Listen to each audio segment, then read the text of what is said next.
యాదాద్రి భువనగిరి జిల్లా చౌటుప్పల్ మున్సిపల్ కేంద్రంలోని వలిగొండ రోడ్డు దుస్థితిని నిరసిస్తూ బీఆర్ఎస్ పార్టీ ఆధ్వర్యంలో ఆందోళన చేపట్టారు.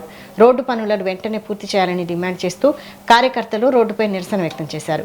ఈ కార్యక్రమంలో మునుగోడు మాజీ ఎమ్మెల్యే కూసుకుంట్ల ప్రభాకర్ రెడ్డి పాల్గొని ప్రభుత్వ తీరుపై విమర్శలు గుప్పించారు. చౌటుప్పల్ నుంచి భువనగిరికి వెళ్లే ప్రధాన రహదారి గుంతలమయంగా మారడంతో వాహనదారులు తీవ్ర ఇబ్బందులు పడుతున్నారన్నారు.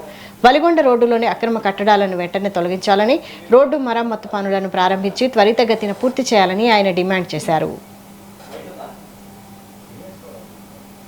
ఎమ్మెల్యేగా ఎన్నుకోబడ్డ ఆయన ఆ గోపాల్ అనేట ఆయన ఆగమేఘాల మీద ఏదో నేను నిధులన్నీ తెచ్చిన ఈ ప్రాంతాన్ని ఉద్ధరిస్తా అని కొబ్బరికాయ కొట్టి ఇప్పటికి సుమారుగా 2.5 సంవత్సరాలు అయితా ఉంది. కానీ ఈ పనులు తాంబేలు కన్నా ఇంకా కూడా మెల్లగా పనులు జరుగుతూ ఉన్నాయి.